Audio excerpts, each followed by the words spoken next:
Los salmos son el himnario sagrado del pueblo de Dios. A través de su poesía inspirada nos llevan por un viaje espiritual desde la angustia y el arrepentimiento hasta la alabanza y la esperanza en la redención divina.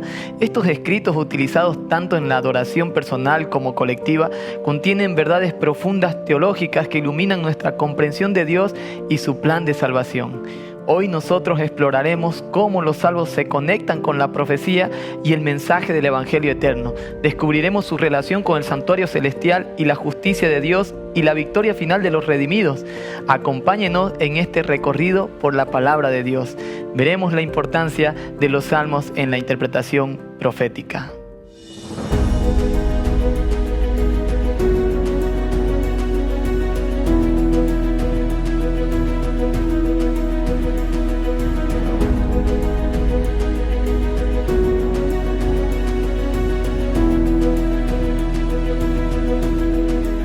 Bienvenidos a Axiomas, el programa donde exploramos las verdades eternas que sustentan nuestra fe. La lección de esta semana se titula En los Salmos, primera parte. Este tema es muy importante. Veremos cómo los salmos nos ayudan en la comprensión profética y cómo los elementos mencionados ahí son de gran ayuda para interpretar las profecías que también están por cumplirse. Antes de desarrollar este tema, quisiera que podamos ir a la lectura del texto bíblico y vamos a leer el texto central del estudio de esta semana.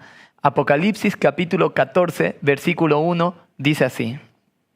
Entonces miré y vi al Cordero de pie sobre el monte Sión, y con él 144,000 que tenían el nombre del Cordero y el nombre de sus padres escrito en sus frentes. Para estudiar este lindo tema y entender cómo conectamos el Apocalipsis con los Salmos, tenemos dos invitados muy especiales, nuestro querido amigo el pastor Arturo Berríos y el pastor Natalio Flores. Querido pastor Arturo, dé un saludo para nuestra audiencia y también coméntenos un poco sobre la temática que vamos a tratar en este programa. Una alegría poder estar nuevamente en este programa de Axiomas, apoyando el repaso de la lección de escuela sabática. Y el tema de ahora tiene que ver con la gloria de Dios, ¿no? Con un poquito ver cómo Moisés, cómo Dios le muestra, ¿no? Cómo era Dios, cómo era su carácter. Ok, muchas gracias Arturo.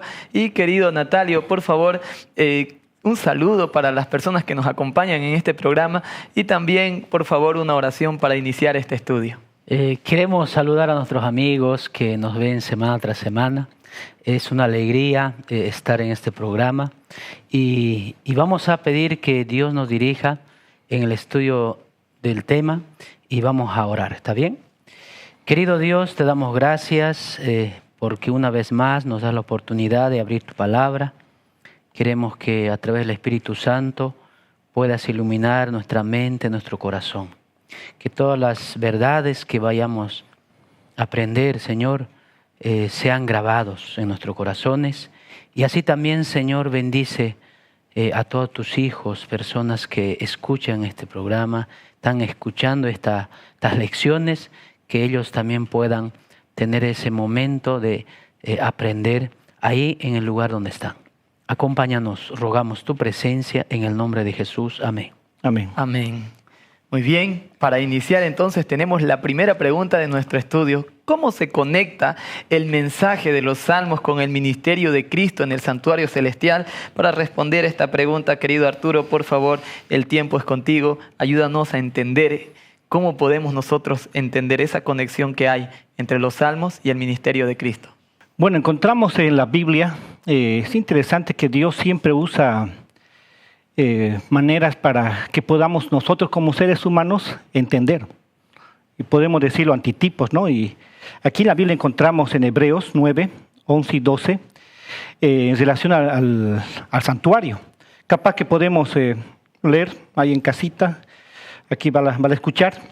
El versículo 11 dice, pero estando yo presente, Cristo, sumo sacerdote de los bienes venideros, por el más amplio y más perfecto tabernáculo, no hecho de manos, es decir, no de esta creación, y no por sangre de machos cabríos, ni de becerros, sino por su propia sangre, entró una vez para siempre en lugar santísimo, habiendo obtenido eterna redención. Aquí vemos que Moisés pudo ver el santuario, lo que Dios tenía allá en los cielos, ¿no? Le mostró cómo iba a ser su casa. Le mostró por una maqueta, un modelo, todo lo que Moisés pudo construir, mandó a construir. Obviamente que Dios lo tiene allá en los cielos, ¿no? De esa manera los salmos nos muestran la casa de Dios. Ahí podemos ver el santuario, podemos ver el tabernáculo. Y obviamente que el ser humano habita en ella, ¿no? Entonces podemos decir que es una copia. El santuario original está allá en los cielos. Gracias, querido Arturo. Es importante también recordar que al santuario celestial, ahí en el lugar santísimo, solamente entraba el sumo sacerdote. Nosotros podemos acercarnos al santuario celestial porque hay alguien que intercede por nosotros. Es importante esto que mencionaba, y los salmos nos recuerdan aquello, que podemos ir a la casa de Dios, que podemos acercarnos al Señor porque tenemos un intercesor. Tenemos a Jesús quien intercede por nosotros. Los salmos nos conectan entonces, nos muestran, ¿verdad? Cómo se relacionan su contenido, ¿verdad? En Salmo 122, por ejemplo, con el ministerio de Cristo en el santuario celestial. Ahora, querido Natalio, ¿qué requisitos menciona el Salmo 15 y el Salmo 24 para entrar en la presencia de Dios? ¿Y cómo se relaciona esto con Apocalipsis 14, aquello que habíamos leído ahí como mensaje central de la semana? Mire, interesante que nosotros vemos en el capítulo 15, capítulo 24, el versículo 1, la segunda parte ahí en el capítulo 15, hay una pregunta, dice, ¿quién morará en tu monte santo? Tiene la misma repetición en el capítulo 24, versículo 3, dice, ¿quién subirá al monte de Jehová? Entonces, aquí nosotros en estos dos salmos vemos que Dios establece requisitos para entrar en la presencia de Dios. ¿Cuáles son esos requisitos? En los dos capítulos nosotros vamos a ver que Dios requiere una vida de integridad, una vida de justicia, una vida de pureza. Son características, requisitos para entrar, acercarse a Dios, andar en la verdad. Es una forma de vida que el cristiano debe tener. No hacer mal al prójimo, honrar a Dios, vivir una vida obediente y fidelidad. Son las características que estos dos salmos nos presentan para entrar a la presencia de Dios. Y cómo estos requisitos están relacionados con lo que usted decía, Apocalipsis capítulo 14 de 1 al 5. ¿Qué nosotros vemos ahí en esos capítulos o en esos versículos? Vemos la descripción a los 144,000. ¿Con qué características? Fieles, puros, obedientes, sin engaño, siguen al Cordero y no hablan mentira. Esto nos muestra que está reflejando la misma idea de los salmos ahora en Apocalipsis, pero esa idea es la santidad y la fidelidad que requiere Dios para que nosotros podamos entrar o podemos entrar al trono de Dios, podemos entrar a la presencia de Dios. Amén. Gracias, querido Natalio. Es verdad. Entonces, amigos, nosotros vemos que esta conexión que hay, estos elementos que se repiten entre los Salmos y el Apocalipsis, nos muestran la importancia de que nosotros podamos tener una transformación de nuestro carácter por la fe, ¿verdad? Estos 144,000 se habían lavado en la sangre del Cordero y es muy importante que nosotros entendamos esto, no por mérito propio. Una vez más vemos aquí la importancia de un intercesor. Estos 144,000 comparten las mismas características que fueron mencionadas ya en el libro de los Salmos, y esto nos lleva a nosotros, queridos amigos, a poder hacer algunas preguntas, ¿no? Yo quiero preguntarle a usted, mi querido televidente, ¿cuál sería o cómo le ayuda a usted los Salmos a entender mejor su relación con Dios? ¿Cómo podemos nosotros, a través del estudio de los Salmos, poder relacionarnos mejor con Dios? ¿Cuál es el aporte que la poesía bíblica, porque los Salmos son poesía, nos dan ahí en nuestra experiencia cristiana? Escríbalo en los comentarios, participe con nosotros para que nosotros podamos también tener su opinión en este programa. Y también queremos nuevamente recordarles que este libro está transformando vidas. Son muchas las personas que ya encontraron esperanza en la palabra de Dios. Familias han sido transformadas y vidas han sido cambiadas para mejor después de haber estudiado la Biblia. Por eso nosotros queremos hacerle una invitación. Queremos pedirle que usted pueda escribirnos los números que están apareciendo ahí en la pantalla o escaneando el código QR para que nosotros podamos entrar en contacto con usted después de su solicitud y estudiar la Biblia juntos. Este y muchos otros temas que tiene la palabra de Dios para nosotros.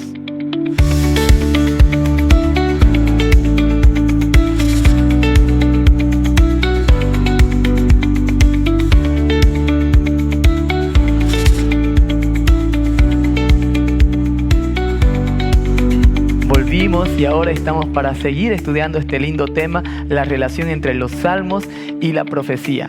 Nosotros hemos podido conectar ya algunos elementos que aparecen en los salmos, también en el Apocalipsis, mostrando cómo el pueblo de Dios necesita, ¿verdad?, tener una santidad en su vida, una transformación del carácter, y esto es algo que refleja el pueblo de Dios, el pueblo fiel de Dios en el tiempo del fin. En esta oportunidad vamos a ver la importancia de la ley de Dios escrita en nuestros corazones y qué es lo que significa el nombre de Dios escrito en los redimidos, como dice la palabra de Dios. Arturo, sobre el carácter de Dios y de su nombre, ¿por qué Moisés pidió ver la gloria de Dios? ¿Cuál es la respuesta de la declaración de su carácter? Bien, aquí encontramos algunos textos donde vemos la respuesta, ¿no?, a lo que nos estás diciendo. Me gustaría preguntarles, ¿qué es lo más brillante que han visto ustedes? Samuel, Natalio, ¿alguna vez vieron el sol? Muy fuerte, no conseguimos verlo. No logras ver. Un reflector de la cancha. Incluso cuando estamos en el auto, ¿no?, cuando alguien te encandila, es fuerte la luz. Y aquí en Éxodo 33, 18 al 23, encontramos a Moisés que él quería ver el rostro, ¿no? Dice la palabra de Dios, y entonces dijo, te ruego que me muestres tu gloria. Y le respondió, yo haré pasar todo mi bien delante de tu rostro. Proclamaré mi nombre a Jehová delante de ti, tendré misericordia del que tendré misericordia y seré clemente para con el que sea clemente. Dijo más, no podrás ver mi rostro, porque no veré hombre y vivirá. Bueno, hasta aquí pareciera que se está hablando acerca de esa potencia, podemos decir, de luz, ¿no?, de iluminación al ver el rostro de Dios, pero no se refiere a eso, ¿no? Obviamente que aquí habla acerca de la gloria de Dios, se refiere al carácter de Dios. Se refiere el carácter que encontramos en los 10 mandamientos, ¿no? Encontramos a un Dios de amor.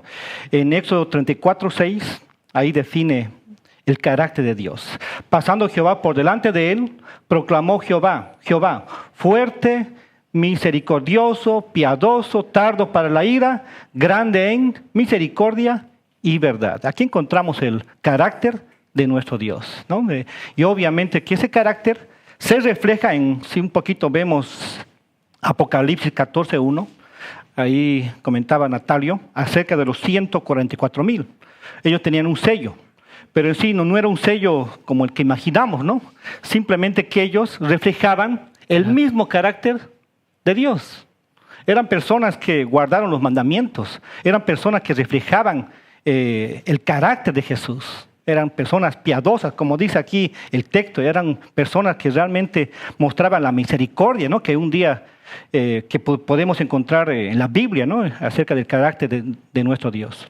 Interesante que menciona ahí, el punto es que estos redimidos, estos 144,000, reflejaban la misericordia de Dios, el carácter de Dios. Y me recuerda ahí lo que dice Lucas capítulo 6, versículo 36, sed pues misericordiosos como vuestro Padre es misericordioso, ¿verdad? Entonces, esto es algo muy, pero muy importante. La gloria de Dios entonces tiene que ver con cómo Dios revela su carácter y cómo nosotros podemos reproducir el carácter de Cristo en nuestras vidas, ¿no? Y entonces, querido Natalio, ahora, ¿cómo se cumple esta promesa? ¿En qué sentido nosotros vemos que en la Biblia Dios va a escribir su ley en nuestros corazones? ¿Cómo podemos nosotros entender este pasaje? Samuel, yo creo que nosotros necesitamos, para responder esa pregunta, y queremos invitar también a nuestros amigos que puedan acompañarnos con la lectura. Hebreos capítulo 10, versículo 16. Está el texto donde dice: este es el pacto que haré con ellos. Después de aquellos días, dice el Señor, pondré mis leyes en sus corazones y en sus mentes las escribiré. El versículo 17 añade: y nunca más me acordaré de sus pecados y transgresiones. Aquí nosotros vemos que Dios promete, hay una promesa de grabar su ley, ¿dónde? En el corazón de las personas. Pero no se trata, o sea, esto no implica simplemente una transformación externa. Tiene que ver con una cosa interna. No solamente nosotros tenemos que ver una obediencia externa guardando los mandamientos o la ley de Dios.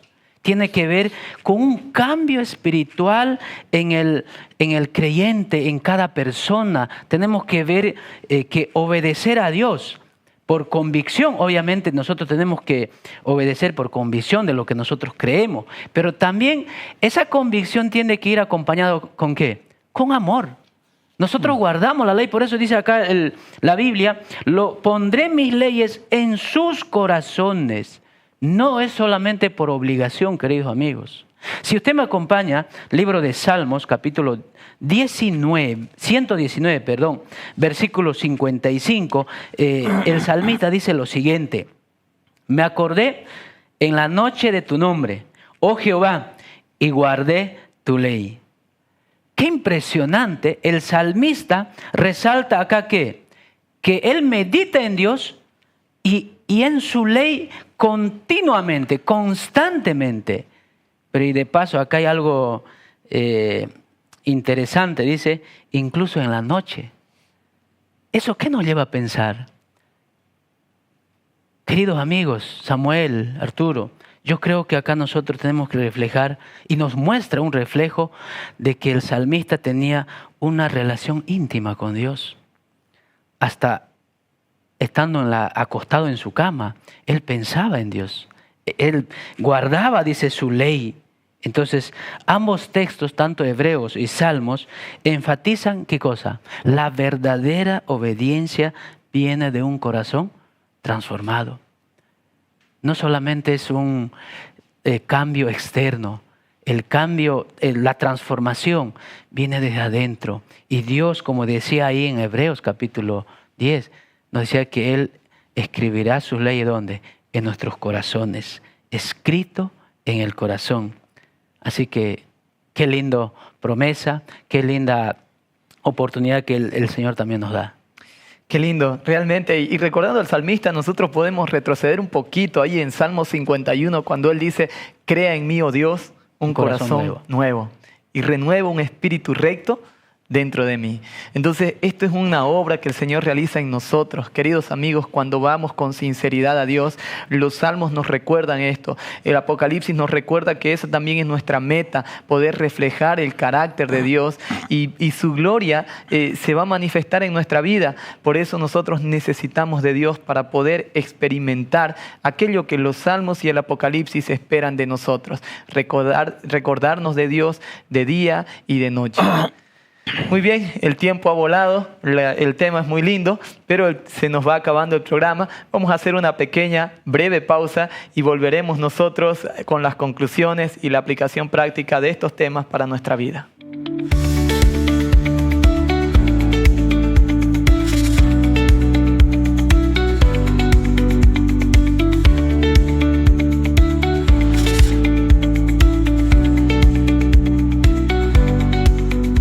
Hoy hemos aprendido que los salmos no son solo poemas de adoración, sino que también contienen profundas verdades sobre la justicia de Dios y su ley y el destino final de su pueblo. Hemos visto que el santuario terrenal y el santuario celestial son claves para entender el plan de la redención. También hemos visto que la ley de Dios no es solo un conjunto de reglas, sino un reflejo de su carácter. Por eso Dios quiere escribirlas en nuestros corazones. Y por último, también hemos analizado que los redimidos llevan el nombre de Dios porque han sido transformados por su gracia. Querido Arturo, ¿cómo podemos aplicar las enseñanzas de los salmos a nuestra vida diaria? Tenemos 150 salmos. No sé qué salmos es tu favorito, Natalia, Samuel. 119.9, por ejemplo. Eso. Salmo 23. 23. Yo cuando estaba en el Club de Conquistadores me hacían repetir Salmos 91, Salmos 23. Y vemos que, un poquito viendo los Salmos, no es un libro muy aburrido. Más al contrario, encontramos, es el himnario de la mente de Dios. En sí, los 150 salmos son un acto de adoración directamente a Dios. Y lo más lindo que en los salmos podemos encontrar el carácter de Dios, el rostro, ¿no? Son 150 motivos para adorar a Dios. Qué interesante, Arturo. Pensar, por ejemplo, cuando alguien me pregunta ahí, Samuel, ¿cómo hago para empezar a estudiar la Biblia? No entiendo, a veces leo y no entiendo. Y yo le digo, empieza por los salmos, porque los salmos se entienden así como se leen. Y lo interesante que hemos visto y que a mí también me ha llamado en lo personal la atención es que los salmos no son solamente libros de lectura, meditaciones, sino también contienen ahí elementos proféticos que nos ayudan a ver cómo la Biblia, cómo Dios es tan sabio para revelarse que incluso en textos tan sencillos como los salmos nosotros podemos encontrar profundidad. Ahora, querido Natalio, ¿qué mensaje de esperanza nos dejan los salmos sobre el futuro del pueblo de Dios? Saben, pensando ahí, llegando a una conclusión, Samuel, Arturo, los salmos nos animan a ver y a confiar en la victoria de Dios sobre el mal. ¿Cómo? En conexión al Apocalipsis capítulo 21, versículo 3, dice lo siguiente: y oí una gran voz del cielo que decía, he aquí el tabernáculo de Dios con los hombres, y Él morará con ellos, y ellos serán su pueblo, y Dios mismo estará con ellos como su Dios. ¿Qué estamos viendo acá?